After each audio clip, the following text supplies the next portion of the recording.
Hello विद्यार्थी, कैसे हैं आप लोग? आई होप अच्छे होंगे। आज हम लोग इस चैप्टर का पार्ट 2 पढ़ने वाले हैं। इससे पहले हम लोग सिंधु जल समझौता पढ़ चुके हैं। आज हम लोग पढ़ेंगे ताशकंद समझौता।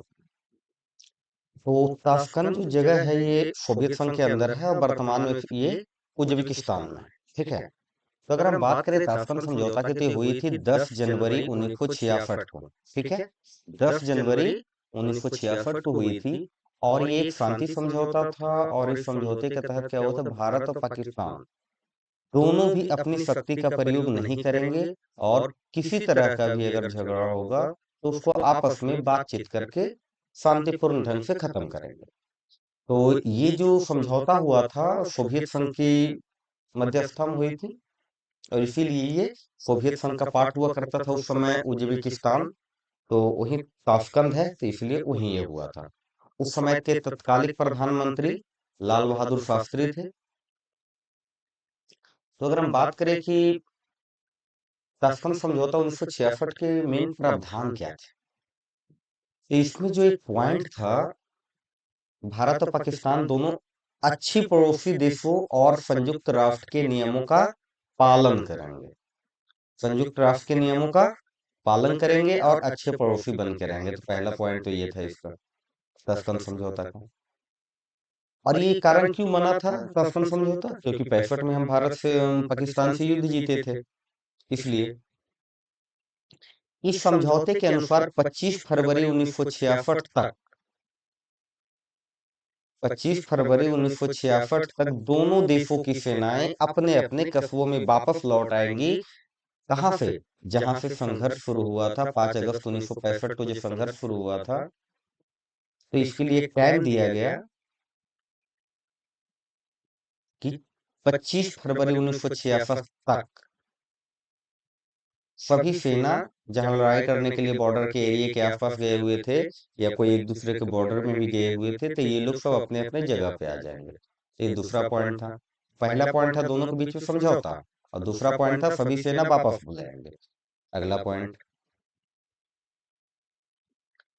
इसमें यह भी बताया गया कि कोई देश एक दूसरे देश के अंतर्गत किसी के आंतरिक मामले में हस्तक्षेप नहीं करेगा। न भारत हस्तक्षेप करेगा कि पाकिस्तान के अंदर क्या चल रहा है, और न ही पाकिस्तान हस्तक्षेप करेगा कि भारत के अंदर क्या चल रहा है।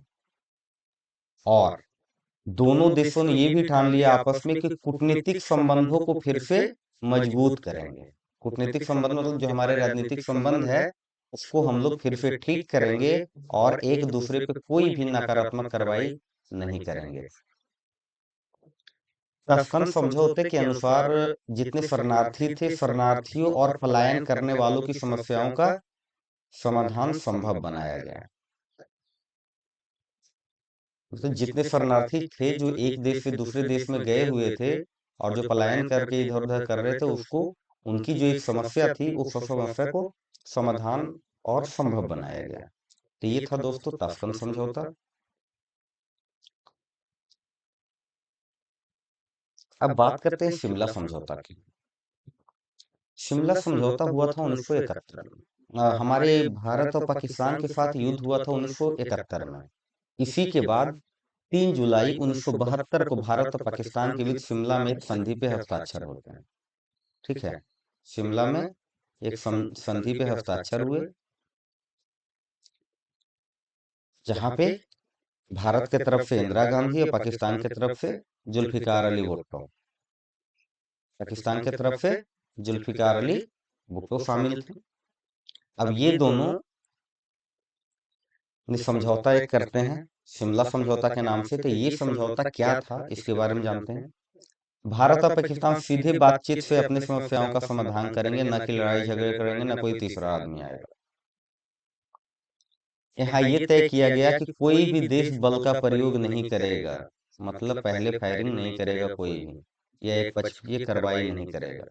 मतलब सोचिए, जब न हम आपको पहले मारेंगे न आप हमको मारिएगा, तो फिर तो लड़ाई होगी ही नहीं। ये दोनों ने सोच लिया। भारत, ये शिमला समझौता था हमारा। दोनों देशों ने ये भी ठान लिया था कि एक दूसरे के साथ कोई धोखाधड़ी नहीं करेगा। लेकिन फिर भी ऐसा पाकिस्तान की तरफ से शुरुआत हुआ, धोखाधड़ी हुई। संचार, व्यापार और आर्थिक सहायता और आवागमन के माध्यम से दोनों देश अपने अपने संबंध को मजबूत करेंगे। ऐसा उस समय कोशिश किया गया शिमला समझौता के बाद। 17 दिसंबर 1971 को तय किया गया था कि पुरानी युद्ध विराम रेखा, जब हमारी जो युद्ध खत्म हुआ था,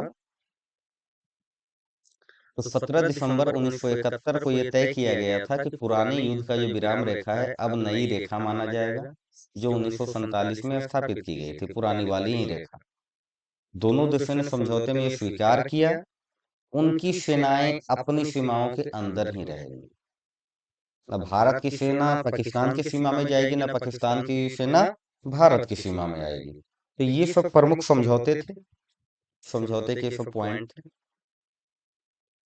इसके बाद हमारे नेताओं ने कुछ एक दो कदम और आगे बढ़ के अच्छे काम किए, जैसे दिल्ली लाहौर बस सेवा शुरू हुई।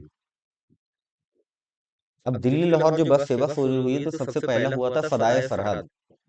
सदाए सरहद जो शुरू हुई थी दिल्ली लाहौर, इसको शुरू करवाए थे अटल बिहारी वाजपेयी, जो यहाँ पे बस में बैठे हुए दिख रहे हैं। और उसके बाद फिर दूसरा एक ये हुआ था शुरू 1999 में। सदाए सरहद शुरू हुई 1999 में और दोस्ती शुरू हुई 2005 में।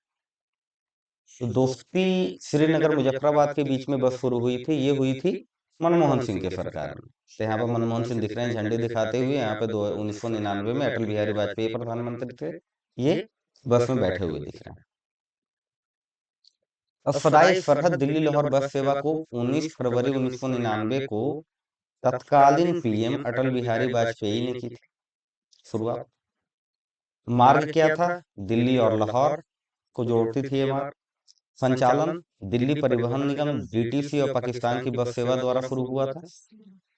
इसका उद्देश्य क्या था? उद्देश्य ये बस सेवा चलने का ये था कि दोनों देशों के बीच में शांति बनी रहेगी और जन जन के संपर्क को बढ़ावा मिलेगा। कोई भी भारत वाले पाकिस्तान वाले से मिलना चाहते हैं मिल सकते हैं, पाकिस्तान वाले भारत वाले के साथ मिलना चाहते हैं मिल सकते हैं। उसी तरीके से 2005 में 7 अप्रैल 2005 में एक और बस सेवा शुरू होती दिल्ली श्रीनगर मुजफ्फराबाद बस सेवा। श्रीनगर मुजफ्फराबाद बस सेवा, और ये शुरू हुई थी 2005 में। उसमें प्रधानमंत्री मनमोहन सिंह थे। कौन थे? मनमोहन सिंह, भारत के प्रधानमंत्री मनमोहन सिंह थे।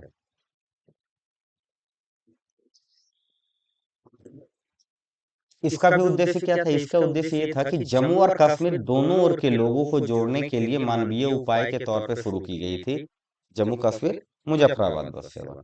यहाँ से ये चीजें हो रही है, जम्मू कश्मीर के लोग ज्यादा एक आपस में जो एक विवाद का कारण बना हुआ है हमारा जम्मू कश्मीर, तो यहाँ से लोगों को कुछ सहायता मिलेगी, लेकिन ज्यादा कुछ इसमें सुधार हुआ नहीं। 1999 में बस सेवा शुरू होती है, उसके बाद हमें क्या मिलता है? भारत को मिलता है कारगिल युद्ध, जो पाकिस्तान के साथ।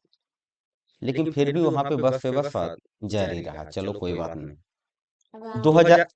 2001 में संसद हमला, 2001 में संसद पे हमला होता है, उसके बाद फिर ये बस सेवा को रोक दिया जाता है, दिल्ली लाहौर बस सेवा। फिर इसको बहाल किया जाता है 2003 में, थोड़ा सा ये मामला शांत हो जाता है तब। लेकिन अगस्त 2019 के बाद जब से अनुच्छेद 370 हटा है कश्मीर से, उसके बाद पाकिस्तान ने ही भारत के साथ शरीफ परिवहन और व्यापारिक संबंध को खत्म कर दिया है, जिसके बाद इन बसों को भी निलंबित कर दिया है। उनकी स्थिति या कह सकते हो किलसे हुए या गुस्से में पाकिस्तान ने 370 क्यों हटा दिया, क्योंकि उनको कश्मीर में हल्ला हंगामा करने में मजा आता था शायद, इस वजह से इन्होंने ऐसा किया। तो फिलहाल बस सेवा बंद है, आगे देखते हैं।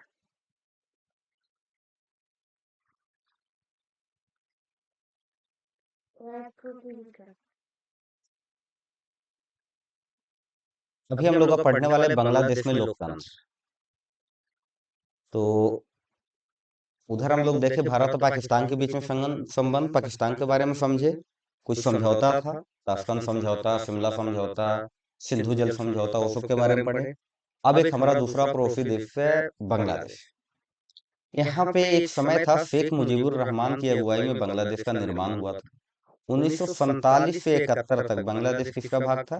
बांग्लादेश भाग था पाकिस्तान का। ये इसे कहा जाता था पूर्वी पाकिस्तान। क्या कहा जाता था इसे? पूर्वी पाकिस्तान कहा जाता था। इसका अगर स्ट्रक्चर देखिएगा तो बे ऑफ बंगाल, यहाँ पे ये म्यांमार से मिलता है। अगर चौहद्दी देखिए बांग्लादेश का तो थोड़ा सा सीमा साझा करता है म्यांमार से। बाकी इस साइड में भी पूरा भारत है, इधर भी भारत है, इधर भी भारत है, और थोड़ा सा यहाँ पे नेपाल का सीमा टच होता है, थोड़ा सा कुछ कम देर के लिए। थोड़ा सा जगह में शायद भूटान, भूटान का नहीं होता। तो मेनली ये इंडिया इंडिया ये तीनों तरफ से, मुख्य रूप से इंडिया से ही घिरा हुआ क्षेत्र। अगर इसको कह सकते हैं तीन तरफ से घिरे हुए क्षेत्र को, अगर ये तीनों तरफ पानी से घिरे हुए क्षेत्र हैं तो उसे कहा जाता है प्रायद्वीप। ये तो इसको आप कह सकते हैं मतलब भारतीय से घिरा हुआ क्षेत्र, कुछ भी कह सकते हैं उस तरीके से रिलेट करके, क्योंकि पहले बांग्लादेश भारत का ही पार्ट हुआ करता था। ठीक है, आगे देखिए बांग्लादेश का मुद्दा जो शुरू हुआ था ना, मुजीबुर रहमान की एक पार्टी थी अवामी लीग। मुजीबुर रहमान की एक पार्टी थी अवामी लीग। तो 1970 में पूर्वी पाकिस्तान की सारी सीट जीत हासिल की। तो देखिए ये जो एरिया है इधर वाला ये था पश्चिमी पाकिस्तान, और इधर वाला एरिया ये था पूर्वी पाकिस्तान। अब देखिए बीच में पूरा भारत, इधर से भी भारत, इधर से भी भारत, इधर से भी भारत, हर तरफ से भारत। इधर है बे ऑफ बंगाल, बंगाल की खाड़ी। तो 1970 में पूर्वी पाकिस्तान की सारी सीटें जीत हासिल की थी कौन? मुजीबुर रहमान की पार्टी अवामी लीग। लेकिन सरकार में पश्चिमी पाकिस्तान के नेताओं का वर्चस्व था। मतलब ये जो अभी पाकिस्तान बना हुआ है तो इसके नेताओं का वर्चस्व था इधर भी। इनकी सारी सीटें जीतने के बावजूद भी अवामी लीग की बहुमत को इनकार कर दिया। अब जब ऐसा इनकार कर दिया उल्टा, और मुजीबुर रहमान को गिरफ्तार भी करा दिया गया। जब इनको गिरफ्तार कराया गया तो वहां पे हिंसा भड़क गई, लोगों ने आंदोलन किया। इनके समर्थकों ने, मुजीबुर रहमान के समर्थकों ने आंदोलन किया, और वहां उस समय जनरल याहिया खान सैनिक शासन में, वहां पे सैनिक शासन चल रहा था जनरल याहिया खान का। इन्होंने सेना, इनकी सेना जो थी पाकिस्तानी सेना, बंगाल के लोगों को आंदोलन में कुचलने के लिए बहुत सारे लोग मारे जाने लगे। इन्होंने क्या किया, सेना को अधिकार दे दे कि जाओ जाकर के वहां पे आंदोलन को दमन करो। तो पाकिस्तानी सेना ने बंगाल के लोगों को, जो आंदोलन में थे, उन लोगों को कुचलने लगे और बहुत सारे लोग इससे मारे जाने लगे। अब देखिए पाकिस्तानी सेना के मार से बचने के लिए बहुत सारे बांग्लादेशी भारत आने लगे। अब भारत आने लगे, जो बांग्लादेशी भारत में जो आके बसे हुए हैं, उनकी समय समझिए कि कब से ये भारत आने शुरू हुए थे। शुरू हो गए थे 1971 के लड़ाई से के समय से। तो अब हम बात करते हैं जो बांग्लादेश और पूर्वी पाकिस्तान, ये दोनों अलग होना क्यों चाहते थे? ये दोनों अलग इसलिए होना चाहते थे क्योंकि पूर्वी पाकिस्तान को जनता पश्चिमी के दबदबे में रहना पड़ता था। पश्चिमी पाकिस्तान था, उसका दबदबा था पूर्वी पाकिस्तान पे। तो यहाँ की जनता ऐसा नहीं चाहती थी कि जो भी कुछ भी हो तो सबसे पहले पूर्वी पाकिस्तान में नहीं होता, पहले पश्चिमी पाकिस्तान में होता है। दूसरी चीज भाषा, पूर्वी पाकिस्तान पे जबरदस्ती उर्दू भाषा लागू की गई थी, क्योंकि यहाँ के लोग बांग्ला जानते थे, और बांग्ला भाषा और संस्कृति से उनको लगा कि अभी दुर्व्यवहार हो रहा है। इसलिए दूसरा मुद्दा बना था भाषा। पहला पाकिस्तान का दबदबा और दूसरा मुद्दा था भाषा। अगले में था सत्ता में भागीदारी। तो पूर्वी पाकिस्तान को सत्ता से दूर रखा गया था। जैसे कि आप देख चुके हैं, मुजीबुर रहमान को पूर्वी पाकिस्तान का सभी सीट जीतने के बाद भी सत्ता में अधिकार नहीं दिया गया, उल्टा और उन्हें गिरफ्तार करके जेल में डाल दिया जाता है। तो ऐसे होता है, पाकिस्तान में हिस्सेदारी नहीं मिला, तो जिसके कारण शेख मुजीबुर रहमान अंततः इसके खिलाफ आवाज उठाई। अब एक चीज गौर से देखिए, यहाँ का भाषा बांग्ला क्यों था जबकि ज्यादा लोग उर्दू मुस्लिम थे? बंगाल जो हमारा था दो भागों में बटा था। बंगाल दो भागों में बटा था एक समय 1905 में। तो एक बटा था पश्चिम बंगाल और एक हुआ था पूर्वी बंगाल। तो पश्चिम बंगाल आधा और आधा पूर्वी बंगाल, जो पूरब के तरफ बंगाल था उसको कहा गया पूर्वी बंगाल, जो पश्चिम के तरफ बंगाल था उसे कहा गया पश्चिम बंगाल। तो ये पश्चिम बंगाल इसीलिए आज हमारे जो कोलकाता का जो है ये पश्चिम बंगाल का जो पूरा क्षेत्र ये है, पश्चिम बंगाल के अंदर जो कोलकाता आता है तो पश्चिम बंगाल अभी भारत के पास है और पूर्वी बंगाल बांग्लादेश बन गया, पाकिस्तान के पास चला गया था, बाद में ये बांग्लादेश बन गया, क्योंकि ये बंटवारा जब हुआ था उस समय की बात है। तो सत्ता में भागीदारी से दूर रखना, भाषा उनका बांग्ला था, पाकिस्तान का दबदबा था पूर्वी पाकिस्तान के ऊपर पश्चिमी पाकिस्तान का, ये सब प्रमुख कारण। अब अगर हम बात करें कि 1971 के बाद क्या क्या घटना हुई, 1971 के बाद, तो देखिए बांग्लादेश ने आजादी पाकर खुद को एक लोकतांत्रिक समाजवादी और धर्मनिरपेक्ष देश घोषित कर दिया 1971 में। उसके बाद क्या हुआ, 75 में 1975 में हत्या हो जाता है मुजीबुर रहमान का, इनकी हत्या हो जाती है, जिसके बाद क्या होता है, अवामी लीग, उनकी जो पार्टी होती है अवामी लीग, उसको समाप्त कर दिया गया। अवामी लीग को बांग्लादेश में खत्म कर दिया गया, समाप्त कर दिया गया और संविधान में संशोधन करके संसदीय प्रणाली को समाप्त करके अध्यात्मक शासन प्रणाली को अपनाया गया, जो 1975 तक इन्होंने चला रहे थे संसदीय प्रणाली, उसको हटा के अध्यात्मक प्रणाली वहां पे अपनाया गया। 79 में जियाउर रहमान की पार्टी बांग्लादेश नेशनल पार्टी ने चुनाव जीता, अवामी लीग को समाप्त किया गया था और जियाउर रहमान की पार्टी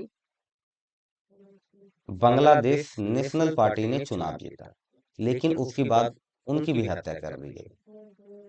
इस सिलसिला देखिए 75, 79, फिर जियाउर रहमान की हत्या के बाद कौन बने, एच एम इरशाद, ये लेफ्टिनेंट जनरल थे, सैनिक शासन लग गया बांग्लादेश में भी। इसके बाद लोगों ने लोकतंत्र के समर्थन में फिर आंदोलन किए और जैसे ही आंदोलन किए, जैसे आंदोलन करने में आगे कौन चल रहे थे, आगे थे छात्र दल, और इरशाद को राजनीतिक गतिविधियों को छूट मिली, तो छात्र लोग जो आंदोलन किए लोकतंत्र के समर्थन में, इसी के साथ एच एम इरशाद ने 5 वर्षों के लिए राष्ट्रपति के रूप में कार्य किए निर्वाचन के तहत। फिर 1990 में इन्होंने गद्दी छोड़ी और 91 में बांग्लादेश में बहुदलीय चुनाव हुए और लोकतंत्र फिर से बहाल हुआ बांग्लादेश में। तो बांग्लादेश में लोकतंत्र कब बहाल हुआ, 1991 के बाद। ठीक है जी।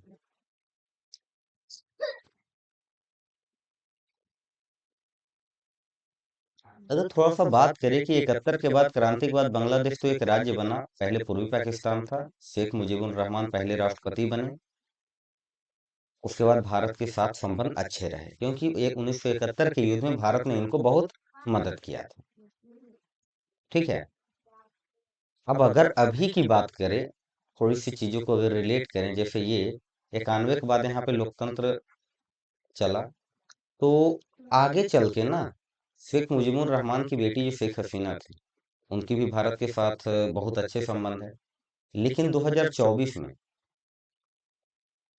शेख हसीना के सरकार को एक छात्र आंदोलन के तहत गिरा दिया जाता है और शेख हसीना वहां से भाग निकलती है।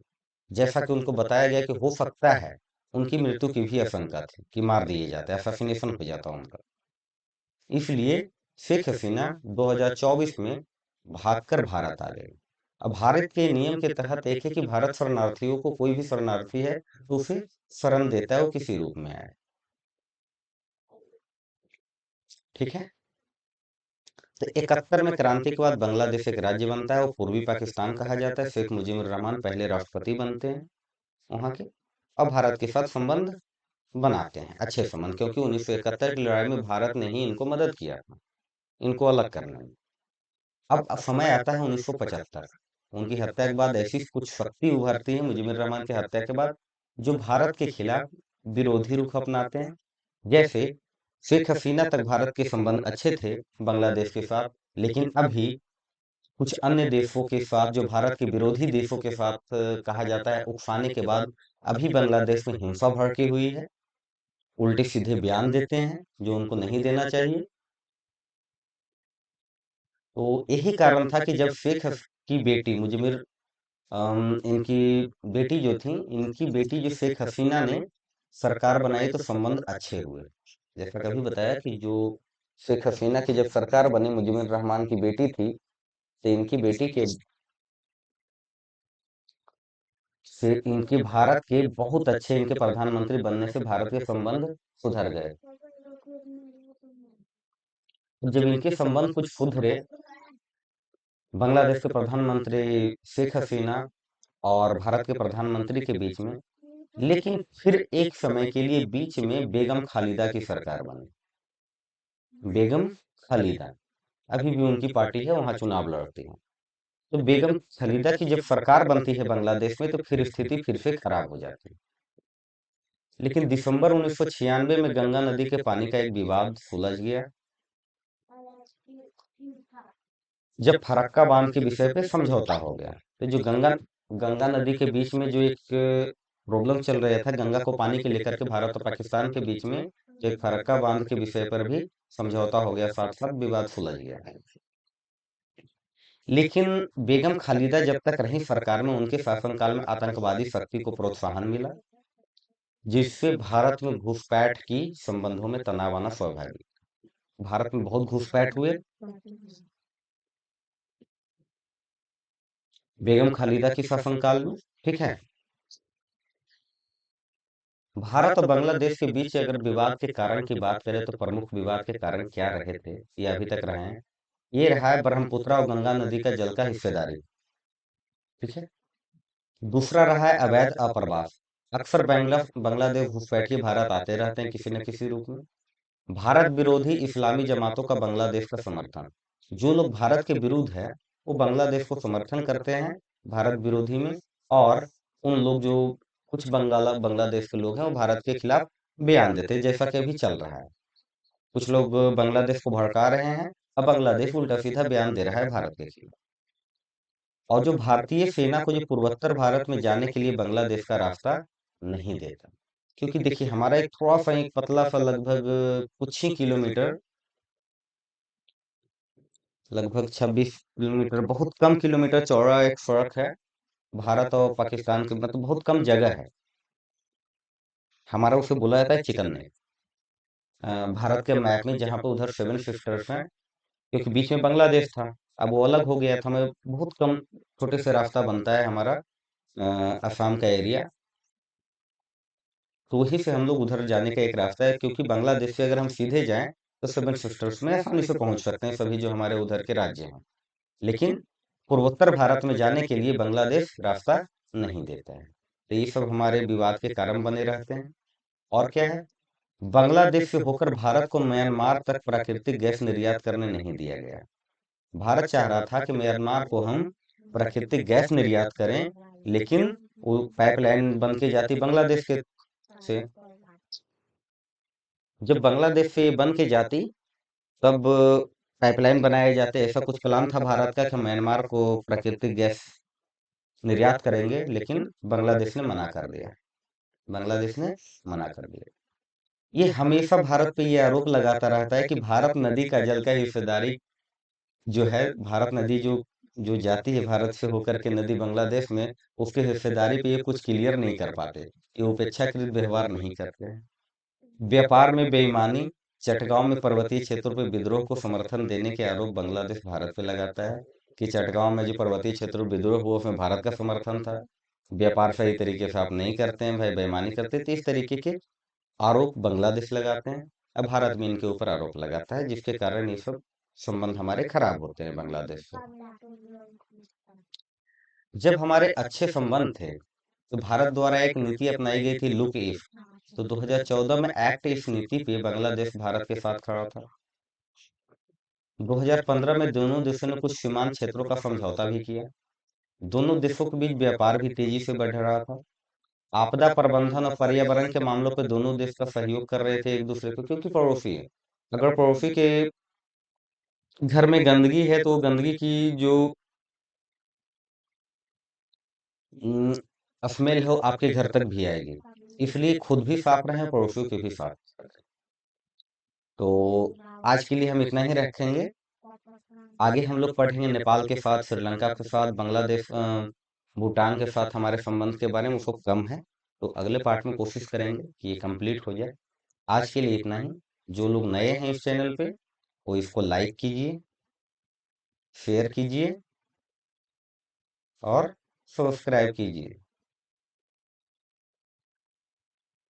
सभी दोस्तों को बताइए इसके बारे में, ताकि सभी को इसका लाभ मिल सके। चैनल का नाम है @विद्यार्थी आर्ट्स, विद्यार्थी आर्ट्स, ठीक है।